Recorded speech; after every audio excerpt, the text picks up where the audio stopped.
میں یتیم تھا اور میٹرک کے بعد چھوٹی موٹی نوکری کر کے اپنی تعلیم کا خرچہ اٹھا رہا تھا، اور مجھ کو امید تھی کہ ایک دن میں ضرور بڑا آدمی بن جاؤں گا۔ لیکن میرے ماموں اور ان کے بچے میرا مذاق اڑاتے تھے اور پریشان کرتے تھے۔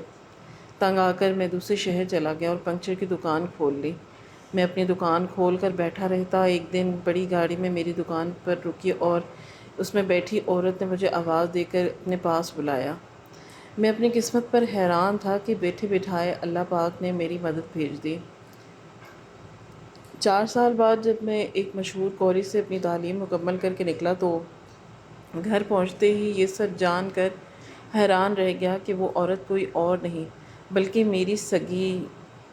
میں سر جھکا کر ماموں کی دکان پر بیٹھا ہوا تھا جب اچانک ماموں کے بڑے بیٹے نے میرے سر پر تھپڑ مارا تھا اور مجھے دیکھتے ہوئے بولا کہ بابا کہہ رہے ہیں کہ جا کر سالن لے آؤ اور گھر پہنچا دینا اور دیر نہیں ہونی چاہیے، جبکہ میں فوراً بولا بھائی میں گھر کے لیے نکل رہا تھا کہ مجھے پڑھائی کرنی تھی، آپ کسی اور کو بول دیں، میری چھٹی کا ٹائم ہو چکا ہے۔ میری بات سن کر انہوں نے گھور کر مجھے دیکھا تھا اور نہایت غصے میں بولے کہ کون سا تمہاری ماں وہاں پر بیٹھی ہے جو تمہیں گھر جانے کی اتنی جلدی پڑی ہے؟ جتنی پڑھائی تم نے کرنی تھی تم کر چکے ہو، جا کر خاموشی سے سالن خریدو اور اماں کو دے کر آؤ، میری فضول کے ڈرامے ختم ہی نہیں ہوتے تمہارے۔ میں نے نم آنکھوں سے ان کی طرف دیکھا تھا۔ جو بات انہوں نے کہی تھی وہ میرا دل چیر کر لے گئی تھی۔ میں گہری سانس لے کر اپنی جگہ سے اٹھا تھا، پیسے تھام کر میں سیدھا سالن والے کی دکان پر گیا، لیکن میرا دل بہت اداس تھا۔ ماں کا بھاگ جانا، باپ کا مر جانا میرے لیے بہت مشکل ثابت ہوا تھا۔ زندگی مجھ پر اتنی تنگ کر دی گئی تھی کہ میں نے کبھی تصور بھی نہیں کیا تھا۔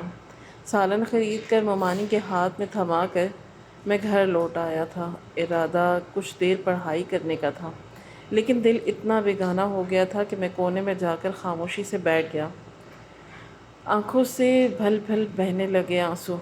باپ کے مر جانے کے بعد میری زندگی بالکل ویران ہو گئی تھی۔ صرف ایک ماں کا سہارا تھا، امید تھی کہ ساری زندگی ان کے ساتھ ہنسی خوشی گزاروں گا، لیکن عدت مکمل ہوتے ہی اماں کا گھر سے بھاگ جانا میری کمر توڑ گیا تھا۔ میں نے انہیں ہر جگہ تلاش کیا تھا، ایک ایک گھر میں جھانک کر دیکھا تھا، ہر شاہراہ پر تلاش کیا، لیکن اماں کہیں نہیں موجود تھی۔ وہ کہاں چلی گئی تھی مجھے کچھ پتہ نہیں تھا۔ وقت دھیرے دھیرے گزرتا جا رہا تھا، شام کی سیاہی چاروں جانب پھیل چکی تھی، مگر اس کے باوجود میں اپنی جگہ سے کھڑا نہیں ہو پا رہا تھا۔ رات 8 بجے مجھے ماموں کے گھر جا کر کھانا کھانا تھا۔ خدا کا شکر تھا کہ ایک ماموں تھے جنہوں نے ابھی تک میرے سر پر ہاتھ رکھا ہوا تھا، ورنہ زمانے کی ٹھوکریں کھا کر مجھے اتنا اندازہ ہو گیا تھا کہ دنیا میں اگر ماں باپ اس دنیا سے چلے جائیں تو آپ کا کوئی نہیں رہتا۔ وقت اور تیزی سے گزرتا جا رہا تھا، رات کے 10 بج گئے تھے۔ میں وہیں بیٹھے بیٹھے اب لیٹ گیا، بس ایک غیر مرئی نکتے کو گھورتا جا رہا تھا۔ انسان کے لیے سب سے اذیت ناک ہوتا ہے کہ دماغ میں کچھ نہ ہو اور بس خالی آنکھوں سے آپ ہر شے کو تکتے رہیں۔ کب میں گہری نیند میں گیا مجھے خود پتہ نہیں چلا۔ اگلی صبح کا سورج پوری آب و تاب سے روشن ہوا تھا۔ میری آنکھ فجر کی اذان پر کھل گئی تھی۔ جلدی جلدی ہاتھ منہ دھو کر میں فوراً ہی جائے نماز لے کر کھڑا ہو گیا تھا۔ فجر کی نماز ادا کر کے میں نے بارگاہ الہی میں ہاتھ بلند کیے تھے اور اللہ تعالیٰ سے ٹوٹ کر اپنے نصیب کی دعائیں مانگی تھیں۔ میں بے شک اللہ کے بندوں سے ناراض تھا، لیکن اللہ سے ہرگز ناراض نہیں تھا۔ میری زندگی اللہ سے شروع ہو کر اسی پر ختم ہوتی تھی۔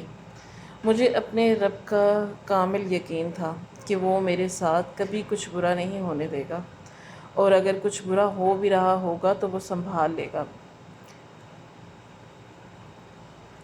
کافی دیر دعائیں مانگ کر میں نے کپڑے وغیرہ تبدیل کیے تھے اور میرا ارادہ اب کالج جانے کا تھا۔ میں سرکاری کالج میں داخلہ لے چکا تھا، لیکن ابھی میں کپڑے تبدیل کرتا اسی وقت میرے گھر کے دروازے پر دستک ہوئی تھی۔ میں نے دروازہ کھولا تو سامنے ماموں کھڑے ہوئے تھے۔ میں کچھ کہتا اس سے پہلے ہی انہوں نے ایک زوردار تھپڑ میرے منہ پر رسید کیا تھا، جس کی تاب نہ لاتے ہوئے میں اسی پل زمین بوس ہو گیا تھا۔ وہ مجھے دیکھتے ہوئے بولے کہ تم شہزادے ہو جو تمہارے آگے میں دسترخوان آ کر یہاں سے جاؤں گا، رات کو کھانا کھانے کیوں نہیں آئے؟ اور تمہیں کیا کہا تھا کہ 2 سالن اپنی مامی تک پہنچا دینا؟ تم صرف 1 سالن انہیں دے کر آئے تھے۔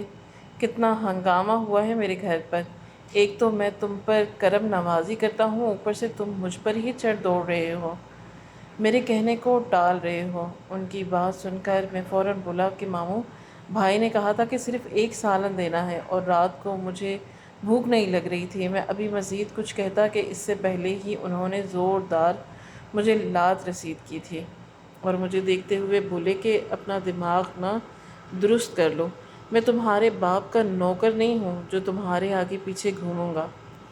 اپنی حد میں رہنا سیکھ لو، ورنہ مجھ سے برا کوئی نہیں ہوگا۔ یہ کہتے ہی انہوں نے دروازہ میرے منہ پر مارا تھا اور گھر سے چلے گئے۔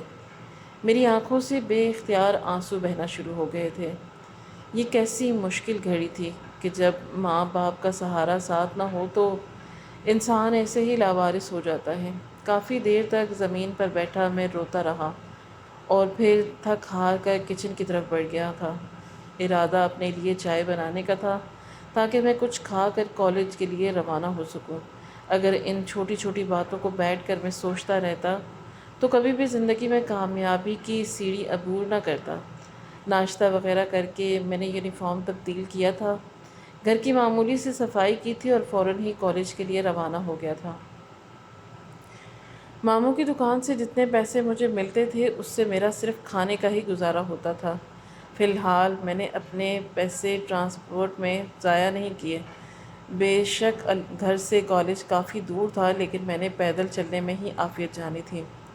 ایک لمبی مسافت طے کر کے میں کالج پہنچ گیا تھا۔ سیدھا کلاس روم میں داخل ہوا تو کلاس شروع ہو چکی تھی۔ خدا کا شکر تھا کہ سرکاری کالج میں وقت کی پابندی میں اتنی سختی نہیں تھی، ورنہ آج میرا حشر ہو جاتا۔ میں چپ چاپ پچھلی نشست پر بیٹھ گیا تھا۔ میں فرسٹ بینچ اسٹوڈنٹ تھا، لیکن اب حالات ایسے ہو گئے تھے کہ اپنا آپ مجھے چھپانا ہی پڑتا تھا۔ میں خاموشی سے ٹیچر کا لیکچر سننے لگا، لیکن دماغ میں وہی ساری باتیں گونج رہی تھیں جو آج صبح میرے ساتھ ہوئی تھیں۔ پورا دن معمول کے مطابق طے ہو گیا تھا۔ 1 بجے کالج سے چھٹی ملتے ہی میں سیدھا دکان کی طرف روانہ ہوا۔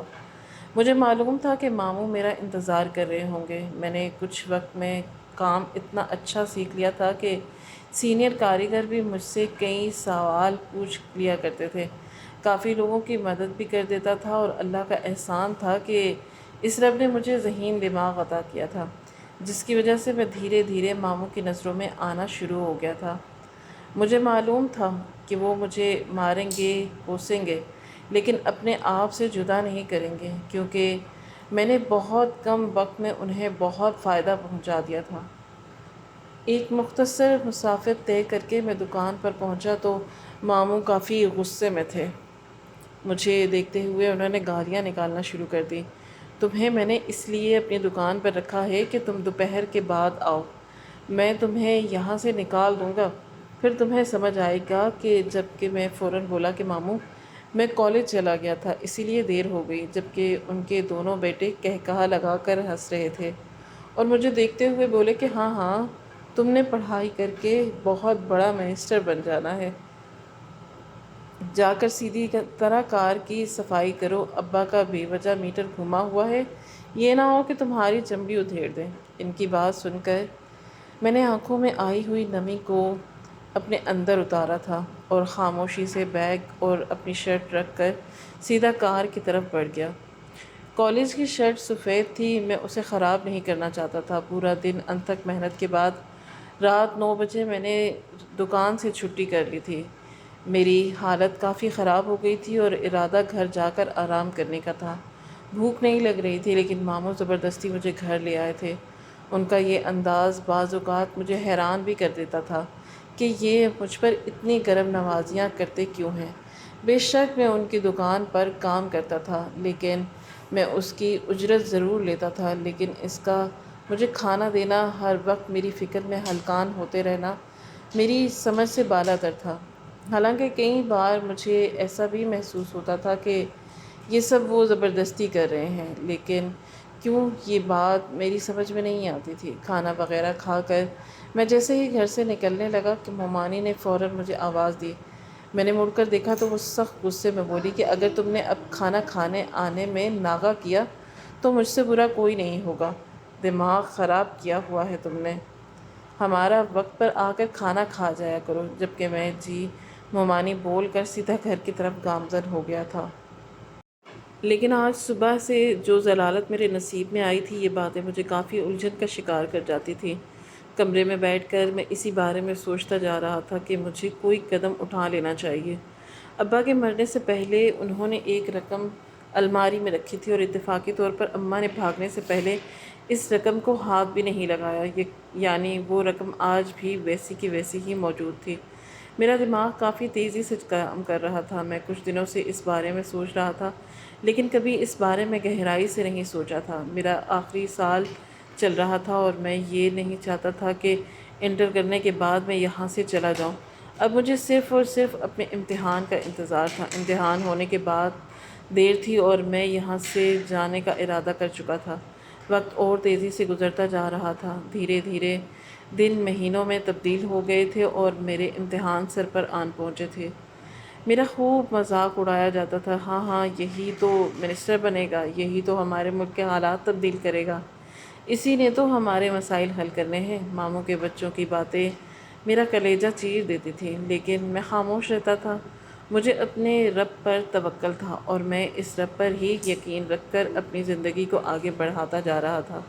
امتحان دینے کے لیے مجھے بہت مشکل سے چھٹی ملتی تھی۔ ماموں کی طرح طرح کی باتیں اور ان کے بچوں کے طنز میرا خون کھلسا دیتے تھے، لیکن میں بس کچھ ہی وقت یہاں گزار رہا تھا۔ آخری امتحان دے کر میں سیدھا اپنے گھر آیا تھا۔ دکان پر جانے کی میں نے زحمت تک نہیں کی تھی۔ گھر واپس آ کر میں نے اپنا سامان باندھنا شروع کر دیا۔ میرا ارادہ کراچی سے لاہور شفٹ ہونے کا تھا۔ مجھے معلوم تھا وہاں پر مجھے کوئی نہیں جانتا، سب کچھ مجھے خود دیکھنا پڑے گا، لیکن ایک امید تھی، وہاں جا کر میں اپنی زندگی تبدیل کر لوں گا۔ لاہور میں میں کاروباری ہے اور میری زندگی تبدیل ہو جائے گی۔ یہاں رہ کر میں اذیت جھیلنا نہیں چاہتا تھا۔ میں نے اپنا سامان وغیرہ باندھا تھا اور الماری میں رکھی ہوئی پوری رقم نکال کر میں نے بیگ میں رکھی تھی اور سیدھا اسٹیشن کی طرف روانہ ہو گیا تھا۔ دل زور زور سے دھڑک رہا تھا، اگر ماموں کو اس بارے میں اطلاع مل گئی تو وہ میرا حشر کر دیں گے، مگر اس سے پہلے ہی میں یہاں سے نکل جانا چاہتا تھا۔ اسٹیشن پہنچ کر میں نے لاہور کے لیے ٹکٹ بک کیے تھے اور خاموشی سے اپنی ٹرین کا انتظار کرنے لگا تھا۔ ابھی چند ہی لمحے گزرے تھے کہ جب اچانک میرا موبائل فون رنگ ہوا تھا۔ میں نے موبائل نکال کر دیکھا تو سامنے ماموں کا نمبر جگمگا رہا تھا۔ ایک لمحے کے لیے میرا دل عجیب کیفیت کا شکار ہوا تھا۔ کیا میں یہ فون اٹھاؤں؟ اگر انہوں نے پیچھے کی آوازیں سن لی تو یقیناً وہ آرام سے یہاں تک پہنچ جائیں گے اور پھر بے بنیاد مجھ پر ہاتھ اٹھائیں گے اور یہاں سے لے بھی جائیں گے۔ اسی لیے میں نے موبائل بند کر کے خاموشی اوڑھ لی۔ وقت اور تیزی سے گزرتا گیا۔ ٹھیک 1 گھنٹے بعد میری ٹرین آ گئی تھی۔ اپنے ڈبے میں بیٹھ کر میں نے آنکھیں بند کر لی تھی۔ بعض اوقات میں خدا کا شکر ادا کرتا تھا کہ اس رب نے مجھے بیٹا بنایا تھا۔ اگر میں ایک لڑکی ہوتا تو میری زندگی کتنی مشکل ہو جاتی۔ اپنی ماں سے مجھے جتنی نفرت تھی، اس کا میں لفظوں میں اظہار بھی نہیں کر سکتا تھا۔ ایک ماں ہی تو ہوتی ہے جو اولاد کو سمجھتی ہے، لیکن میری ماں نے مجھے ایسے وقت میں تنہا چھوڑا تھا جب مجھے ان کی سب سے زیادہ ضرورت تھی۔ تھوڑی دیر بعد ہی ٹرین چلنا شروع ہو چکی تھی اور وقت کٹتا جا رہا تھا، لیکن میرا دل مزید بوجھل ہو گیا تھا۔ ایک لمبی مسافت طے کر کے میں لاہور اسٹیشن پر آ چکا تھا۔ وہاں اتر کر سب مجھے اجنبی اجنبی لگ رہے تھے۔ میں کہاں جاؤں، کس طرف مڑوں، مجھے کچھ پتہ نہیں تھا۔ کئی بار تو میں نے اپنے رب کا شکر ادا کیا تھا کہ میرے پاس ایک رقم موجود تھی۔ اگر یہ رقم میرے پاس نہ ہوتی تو میں کیسے یہاں پہنچتا؟ میں سیدھا جا کر ایک ہوٹل پر بیٹھ گیا تھا۔ پیٹ بھر کر میں نے کھانا کھایا۔ اب میرا ارادہ تھوڑی بہت معلومات حاصل کرنے کا تھا تاکہ اس حساب سے میں اپنی پنکچر کی دکان کھول سکوں۔ میں اب سیدھا روڈ پر چلنا شروع ہو گیا تھا، یہاں وہاں نظر گھماتے ہوئے۔ میں ایک چیز کو بھانپ رہا تھا۔ قدرے دور جا کر میں نے ایک آدمی سے ہاتھ ملایا تھا اور یہاں وہاں کی باتیں کر کے اسے اپنا آپ تعارف کروایا تو وہ فوراً ہی مجھے اپنی دکان کرائے پر دینے کو تیار ہو گیا تھا۔ میں نے دکان کا جائزہ لیا تو دکان کافی بہتر تھی، یہاں پر میں رہ بھی سکتا تھا اور اپنا کام بھی شروع کر سکتا تھا۔ کچھ ہی دیر میں نے اسے ایڈوانس دے دیا اور بس اب اللہ سے ایک ہی دعا کی تھی کہ یہاں پر کوئی دھوکے باز نہ نکلے، کیونکہ میری زندگی پھر ایک اور بار برباد ہو جاتی۔ کچھ سامان خرید کر میں نے اپنی پنکچر کی دکان شروع کر دی۔ ماموں نے مجھے اس کام کا اتنا تجربہ دے دیا تھا کہ میں نے کم ہی وقت میں شہرت حاصل کرنا شروع کر دی۔ میرا کام کافی پائیدار ہوتا تھا، اس لیے میں اب مشہور ہونا شروع ہو گیا تھا۔ میرے پاس ایک بینیفٹس اور تھا، میں رہتا دکان پر ہی تھا، اس لیے کوئی بھی کسی بھی وقت آتا تو مجھے اچھے پیسے مل جاتے تھے۔ میری دکان 24 گھنٹے کھلی رہتی تھی۔ میرا ارادہ اب کسی میڈیکل کالج میں داخلہ لینے کا تھا، مگر ابھی میرے پاس اتنے پیسے نہیں تھے کہ میں کسی میڈیکل کالج کا افورڈ کرتا۔ بس خاموشی سے کتابیں خرید لی تھی، بس اللہ سے ایک ہی دعا کی تھی کہ رزلٹ اچھا آ جائے تو میں اسکالرشپ کے لیے اپلائی کر دوں گا۔ وقت دھیرے دھیرے گزرتا جا رہا تھا۔ لاہور آئے مجھے پورے 3 مہینے گزر چکے تھے۔ مجھے معلوم تھا ماموں نے مجھے بہت تلاش کیا ہوگا، لیکن ان کے ذہن میں دور دور تک یہ بات نہیں آئی ہوگی کہ میں سب چھوڑ کر لاہور آ گیا ہوں۔ آج معمول کا ہی دن تھا اور اڑتی اڑتی مجھے خبر ملی تھی کہ میرا انٹر کا آج رزلٹ آنا ہے۔ صبح سے ہی میں اپنے رب سے دعائیں کیے جا رہا تھا کہ میرا رزلٹ اچھا آ جائے، کیونکہ اسی پر منحصر تھا کہ آگے مجھے کیا کرنا ہے۔ مزید تیزی سے گزرتا وقت اور شام 5 بجے مجھے برابر دکان والے نے بتایا تھا کہ انٹر کا رزلٹ آ گیا ہے۔ میں نے جیسے ہی انٹرنیٹ پر رزلٹ چیک کیا تو چند لمحے میں بس اسکرین کو ہی دیکھتا رہ گیا۔ میں نے انٹر میں کافی اچھی اسٹیج حاصل کی تھی اور میری محنت رائگاں نہیں گئی تھی۔ میری آنکھوں میں بے اختیار آنسو آ گئے تھے۔ میرے مرحوم باپ کی خواہش تھی کہ میں ایک ڈاکٹر بنوں۔ ماں بھی اکثر کہتی تھی کہ میرا لاڈلا ڈاکٹر بنے گا اور تجھے ڈاکٹر میں بناؤں گی، مگر آج ان دونوں کو یاد کر کے میں صرف رویا تھا، اتنی شدت سے کہ برابر والے انکل میرے پاس آ گئے تھے اور جب انہوں نے مجھے روتا دیکھا تو فوراً ہی مجھے گلے لگا لیا تھا۔ ان کو میری زندگی کے ہر حالات معلوم تھے۔ کافی دیر تک میں ان کے سینے سے لگا اپنا غم ہلکا کرتا رہا اور کچھ دیر بعد ان سے علیحدہ ہو کر میں نے اپنی خوشخبری دی، جبکہ وہ میرے کندھے کو تھپتھپاتے ہوئے بولے کہ نوجوان، اس طرح رویا نہیں کرتے، آج تم اتنی کامیابی حاصل کی ہے، انشاءاللہ کل تم بلندیوں پر جاؤ گے، بس اپنے آپ کو مضبوط بناؤ۔ آنسو بہا کر نہ کبھی کوئی آگے بڑھا ہے اور نہ کبھی آگے بڑھ پائے گا۔ مضبوط انسان ہی ہمیشہ آگے بڑھتا ہے، جو ہر حالات سے لڑ جائے۔ ان کی بات درست تھی، لیکن میں اپنے دن کا کیا کرتا جو ماں باپ کی یاد میں آج خوب تڑپ رہا تھا۔ وقت دھیرے دھیرے گزرتا جا رہا تھا اور میں نے 1-2 کالج میں اسکالرشپ کے لیے اپلائی کر دیا تھا، لیکن نہ جانے کیوں میرا دل بہت گھبرا رہا تھا۔ یہاں اسکالرشپ مل جانا آسان نہیں تھا۔ میڈیکل کالج میں اتنی آسانی سے نہ کبھی کسی کو اسکالرشپ ملی تھی اور نہ کبھی مل پاتی ہے۔ آج معمول کا ہی دن تھا۔ میں نے ایک ٹائر کا پنکچر لگا رہا تھا اور جب اچانک میری دکان کے سامنے ایک بڑی گاڑی آ کر کھڑی ہوئی تھی۔ میں نے فوراً ہی اپنے ہاتھ وغیرہ صاف کیے تھے اور جلدی سے اس گاڑی کے پاس گیا تھا۔ گاڑی کا شیشہ نیچے ہوا تھا اور سامنے ایک آدمی بیٹھا ہوا تھا۔ وہ مجھے دیکھتے ہوئے بولا کہ تمہارا نام شمس ہے؟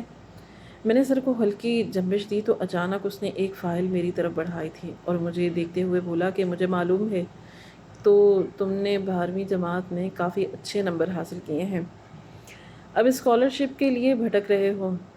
میں ایسے اسٹوڈنٹ کو ہی تلاش کر کے انہیں اسکالرشپ دیتا ہوں۔ تمہیں بھی میں نے ایک میڈیکل کالج کی اسکالرشپ دی ہے۔ تمہاری پوری پڑھائی کا خرچہ میں اٹھاؤں گا، تمہیں فیس کی ٹینشن نہیں لینی، اور جو بھی اخراجات ہوں گے تم مجھے اس نمبر پر میسج کر دینا، تمہیں سب تمہارے اکاؤنٹ میں مل جائے گا۔ مجھے کسی چیز کیش سے یا ایزی پیسہ نمبر دے دو دوران کی بات سن کر میں ایسا ہو گیا تھا کہ جیسے کاٹو تو بدن میں لہو نہیں۔ میں کچھ کہنا چاہتا تھا، ان کو منع کرنا چاہتا تھا، لیکن میری زبان گنگ ہو چکی تھی۔ یہ شخص کون تھا جو میری مدد اتنی کرنا چاہتا تھا؟ فی الحال میں نے خاموشی سے انہیں اپنا اکاؤنٹ نمبر دے دیا تھا اور چپ چاپ میں دکان پر آ کر بیٹھ گیا تھا۔ اچانک چند لمحے تک میں کچھ بول ہی نہیں پایا تھا، لیکن جیسے ہی میں نے فائل کھول کر دیکھی تو میری آنکھیں پھٹی کی پھٹی رہ گئیں۔ مجھے ایک بہت بڑے کالج میں ایڈمیشن ملا تھا، جہاں پر لوگ لمبی لمبی لائن لگانے کے بعد بھی مایوس ہو کر لوٹتے ہیں۔ میری آنکھوں میں بے اختیار آنسو آ گئے تھے۔ اللہ نے مجھ پر اتنا بڑا احسان کیا تھا، یعنی ہجرت کرنا میرے لیے برا ثابت نہیں ہوا تھا۔ میری اپنی دکان ہو گئی تھی اور پڑھائی اچھی جا رہی تھی، یعنی اللہ نے میرا ہاتھ پکڑ لیا تھا۔ اب رب کعبہ کو مجھ پر رحم آ گیا تھا، اور کافی دیر تک میں اسی بارے میں سوچتا رہا، اور پھر شام تک میں اس کالج کا وزٹ کرنے کے لیے نکل پڑا۔ میری دکان سے کالج کافی دور تھا، لیکن میں نے کوئی ناک منہ نہیں بنایا تھا۔ مجھے میڈیکل کالج میں ایڈمیشن مل گیا تھا، میرے لیے یہی سب سے بڑی غنیمت تھی۔ میں نے کالج شروع ہونے سے پہلے ہی اپنی پڑھائی شروع کر دی تھی، اس لیے پہلے سیمسٹر میں مجھے بالکل پریشانی نہیں ہوئی۔ وقت اور تیزی سے گزرتا گیا اور میں دن رات محنت کرتا رہا، اپنی دکان بھی چلاتا رہا اور ساتھ میں اپنی پڑھائی کو لے کر بھی آگے بڑھ رہا تھا۔ میں انہیں کوئی میسج نہیں کرتا تھا، اپنی ذات سے ہی میں سارا پیسہ لگاتا تھا۔ صرف ایک کالج کی فیس تھی جو میں افورڈ نہیں کر سکتا تھا، کیونکہ وہ لاکھوں میں تھی۔ وہ میرے پاس اتنا پیسہ نہیں تھا کہ میں اتنی بڑی رقم ادا کر پاتا۔ ایک سال کس طرح گزرا مجھے کچھ پتہ نہیں چلا۔ اگلے سال مجھے ایک روز ماموں کا فون آیا تھا۔ میں نے دھڑکتے دل کے ساتھ ان کی کال ریسیو کی تو اگلی طرف سے انہوں نے مجھے گالیاں دینا شروع کر دی۔ تمہیں احساس نہیں ہے میں یہاں پاگل ہو رہا ہوں؟ اگر تم لاہور بیٹھے ہو تو کم از کم مجھے بتا تو دو۔ ان کی یہ باتیں سن کر میرے رونگٹے کھڑے ہو گئے۔ بھلا انہیں کیسے پتہ چلا کہ میں لاہور میں ہوں؟ میں کچھ بول ہی نہیں پایا تھا، بلکہ فون بند کر دیا۔ ماموں کا ایک عجیب ڈر میرے دل میں بیٹھا ہوا تھا۔ میٹرک کے بعد بھی انہوں نے مجھ پر کئی بار ہاتھ اٹھایا تھا، اور وہ ہاتھ اٹھانا میرے دل میں ایک عجیب ڈر ڈال گیا تھا۔ اس لیے میں چاہ کر بھی ان سے سیدھی طرح بات نہیں کر پاتا تھا۔ وقت کی رفتار نہ کبھی تھم پائی تھی اور نہ کبھی تھم پائے گی۔ کالج کی زندگی میری بہت خوبصورت گزری تھی۔ 4 سال میری زندگی کے بہت ہی منفرد تھے۔ میں اب ایک پریکٹسنگ ڈاکٹر بن گیا تھا، میری پڑھائی مکمل ہو چکی تھی، اور 4 سال بعد میں نے لاہور میں بہت اچھے گزارے تھے۔ زندگی نے مجھے مکمل طور پر بدل دیا تھا۔ اکثر ماموں کا فون آ جاتا تھا، لیکن میں کال ریسیو نہیں کرتا تھا۔ 4 سال بعد میں نے کراچی جانے کے بارے میں سوچا تھا۔ ڈگری میرے ہاتھ میں تھی، مجھے علم تھا کہ وہاں جاتے ہی مجھے آسانی سے نوکری مل جائے گی۔ مجھے آگے بھی اسپیشلسٹ کی پڑھائی کرنی تھی، لیکن اس سے پہلے میں ایک اچھی جاب چاہتا تھا۔ اس بار میں نے ٹرین سے واپس نہیں لوٹا، بلکہ اس بار میں نے پلین کا ٹکٹ بک کیا تھا۔ میرے پاس اب اتنا پیسہ جمع ہو گیا تھا کہ اپنے بلبوتے پر میں اپنی ایک نئی زندگی قائم کرتا۔ وہاں سے میں نے اپنا پورا سیٹ اپ بیچ دیا تھا اور کراچی ایئرپورٹ پر اتر کر میں نے ایک گہری سانس لی۔ میرا دل ایک لمحے کے لیے زور سے دھڑکا تھا۔ میں نے بے اختیار چاروں جانب نظر گھمائی تھی۔ نہ جانے کیوں مجھے اپنے قریب کسی اپنے کی موجودگی محسوس ہوئی تھی۔ اپنا وہم سمجھ کر میں اپنے گھر کی طرف بڑھ گیا، لیکن جیسے ہی میں محلے میں داخل ہوا، وہ اپنے گھر کا انٹرنس دیکھا تو میری آنکھیں پھٹی کی پھٹی رہ گئیں۔ پورا گھر رینوویٹ ہو چکا تھا۔ یہ کس نے کیا تھا، اور کہیں ماموں نے میری غیر موجودگی میں میرا گھر بیچ تو نہیں دیا؟ یہ سوچ آتے ہی میں فوراً اپنے گھر کی طرف بڑھا تھا، لیکن تالا وہی لگا ہوا تھا جو 4 سال پہلے میں لگا کر گیا تھا۔ میں نے کپکپاتے ہاتھوں سے اپنی چابی تالے میں ڈالی تھی اور تالا ٹھک کر کے کھل گیا تھا۔ میں نے بے اختیار سکون کا سانس خارج کیا۔ گھر کے اندر داخل ہوا تو گھر میں مکمل بنا ہوا تھا، لیکن یہ کس نے کیا تھا میری سمجھ میں کچھ نہیں آ رہا تھا۔ چند لمحے بعد مجھے اپنے پیچھے کسی کی موجودگی میں محسوس ہوئی تھی۔ میں نے پلٹ کر دیکھا تو سامنے میری ماں کھڑی ہوئی تھی، آنکھوں میں آنسو لیے، ہاتھ میں پھولوں کا ہار لیے۔ انہیں دیکھ کر میں بالکل ساکت ہو گیا تھا۔ ایسا لگتا تھا کہ جیسے میرے پورے وجود میں جنبش ہونا بند ہو گئی ہو، دل دھڑکنا بھول گیا ہو۔ میں انہیں پورے 6 سال بعد اپنی آنکھوں سے زندہ سلامت دیکھ رہا تھا۔ اس وقت بہت خوش تھا، لیکن میں ان سے بے حد خفا بھی تھا۔ میں نے فوراً نظریں پھیر لی تھی اور بے اختیار 2 قدم پیچھے ہوا تھا۔ وہ فوراً میری طرف لپکی تھی اور مجھے دیکھتے ہوئے بولی تھی کہ شمس، مجھے معاف کر دو بیٹا، میں مجبور ہو گئی تھی۔ وہ مزید کچھ کہتی اس سے پہلے ہی میں روتے ہوئے بولا، کیوں مجبور ہو گئی تھی آپ؟ میں مر گیا تھا جو آپ مجبور ہو گئی تھی؟ آپ کیوں گئی مجھے چھوڑ کر؟ ایک دفعہ آپ نے میرے بارے میں نہیں سوچا کہ میں آپ کے بغیر کس طرح جیوں گا؟ نہ میرے پاس باپ ہے، نہ بہن بھائی ہے۔ اگر اب بھی چلی جاتی تو میرا کیا ہوگا؟ جبکہ وہ فوراً بولی تھی کہ شمس، میں تمہیں سب بتاتی ہوں۔ مگر میں ایک بار پھر چلایا تھا کہ بتائیں گی آپ کیا؟ مجھے آپ سے کوئی بات نہیں کرنی۔ آپ نے میری زندگی کے 6 سال برباد کر دیے اور اب آپ ایک ماں کا کردار ادا کرنے کے لیے میرے سامنے آ گئی ہیں تاکہ میں آپ کو سینے سے لگا کر معاف کر دوں۔ ابھی میں مزید کچھ کہتا اس سے پہلے ہی ایک بلند مردانہ آواز گھر میں گونجی تھی، ایسا نہیں ہے بیٹا، ہماری بات سن لو۔ میں نے بے اختیار نظر اٹھا کر سامنے دیکھا اور میں اس انسان کو مر کر بھی نہیں بھول سکتا تھا۔ یہ وہی تھا جس نے پوری میڈیکل کی پڑھائی اپنے ذمہ لی تھی، مگر یہ یہاں کیسے؟ اور یہ امی کو ہم کیوں کہہ کر مخاطب کر رہا ہے؟ اور پھر جو بات ان دونوں نے مجھے بتائی وہ سن کر میں ایسا ہو گیا تھا کہ جسے کاٹو تو بدن میں لہو رہی، یعنی میری 6 سال کی نفرت ریزہ ریزہ ہو چکی تھی۔ اس آدمی کا کہنا تھا کہ تمہاری ماں ہی تھی جس نے یہاں سے جانے کے بعد بھی تمہارا خیال رکھا، تمہاری میڈیکل کی پڑھائی اس نے ہی پوری کروائی تھی۔ اماں کی زندگی بابا کے انتقال کے بعد بالکل بنجر ہو گئی تھی۔ انہیں سب کچھ صاف صاف نظر آ رہا تھا کہ اگر وہ یہاں رہیں تو کبھی بھی میں ڈاکٹر نہیں بن پاؤں گا اور نہ خود ایک خوشحال زندگی بسر کر پائیں گے۔ یہاں سے جانے کے بعد انہوں نے بابا کے ڈاکٹر سے شادی کی تھی اور اسی دوران بابا کے ڈاکٹر نے امی کو پرپوز کیا تھا جب وہ ان کی دوائی لینے کے لیے جاتی تھی۔ اس وقت میری ماں نے انہیں سختی سے جھاڑ دیا تھا، لیکن انتقال کے بعد ہی انہیں سمجھ آ گیا تھا کہ یہاں رہنا اب ان کے لیے خطرناک ہے۔ مشکلات ان کے چاروں جانب سے گھیر لیا تھا، اس لیے انہوں نے میری خاطر سمجھوتہ کیا تھا۔ یہ بات حقیقت تھی کہ میری امی میرے بابا سے بہت پیار کرتی تھیں۔ شادی کے بعد بھی انہوں نے مجھ پر نظر رکھی ہوئی تھی، ماموں کو سختی سے تاکید کی ہوئی تھی کہ آپ اسے اپنے ساتھ ہر وقت رکھیں گے، اس لیے وہ مجھے پنچر کی دکان پر اپنے ساتھ رکھتے تھے تاکہ میں کسی غلط فعل میں نہ پڑوں۔ ان کے گھر کھانا کھانا اور ان لوگوں کی اتنی سختیاں کہ ہر وقت میری فکر میں ہلکان ہونا، یہ سب اماں کی طرف سے تھا۔ میرا یہاں سے لاہور ہجرت کر جانا، یہ سب ان کے علم میں تھا۔ اور پھر میرا رزلٹ آ جانے کے بعد انہوں نے فوراً ہی میرے لیے ایڈمیشن کی بھاگ دوڑ کر لی اور مجھے ڈاکٹر بنا ہی دیا تھا۔ میں بے اختیار روتے ہوئے اپنی ماں کے سینے سے لگ گیا تھا۔ میری زندگی پر انہوں نے ایک بہت بڑا احسان کیا تھا، مجھے ڈاکٹر بنایا تھا اور یہ احسان میں زندگی بھر نہیں بھول سکتا تھا۔ ہاں، میری زندگی کے 6 سال ان کے بغیر بالکل بنجر تھے، لیکن ان 6 سال کے درمیان جو سکون مجھے ملا تھا، جو ترقی میں نے حاصل کی تھی، وہ میں لفظوں میں بیان نہیں کر سکتا تھا۔ میری اماں اکثر مجھ سے ملنے آ جایا کرتی تھی۔ میں ان پر کوئی زور زبردستی نہیں کرتا تھا کیونکہ ان کی اب ایک اپنی لائف تھی۔ جب سے میں نے پڑھائی کی تھی، مجھے اب دھیرے دھیرے سب کچھ سمجھ آنے لگ گیا تھا کہ زندگی صرف ایک شخص کے نام نہیں کی جا سکتی۔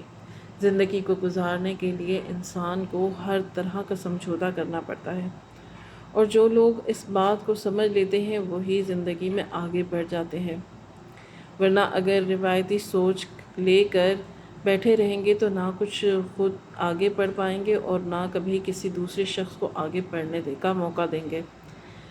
ناظرین، آپ کو آج کی کہانی کیسی لگی؟ کامنٹ باکس میں اپنی رائے کا اظہار ضرور کریں۔ خواہش صرف اتنی ہے کہ کچھ الفاظ لکھوں جس سے کوئی گمراہی کے راستے پر جاتے جاتے رک جائے، اور اگر رکے نہ تو سوچ میں ضرور پڑ جائے۔ دوستوں، امید کرتی ہوں کہ آپ کو یہ ہماری کہانی پسند آئی ہوگی۔ کہانی پسند آئی ہو تو ویڈیو کو لائک کریں، کامنٹ کریں، شیئر کرنا مت بھولیں، اور ہاں، اگر آپ اس چینل پر نئے ہیں تو اس چینل کو سبسکرائب کریں تاکہ ہر آنے والی ویڈیو کا نوٹیفیکیشن آپ کو ملے اور سب سے پہلے آپ کو یہ کہانی پڑھنے کو ملے۔ اور ایک نئی اور دلچسپ کہانی کے ساتھ ملیں گے۔ اللہ حافظ۔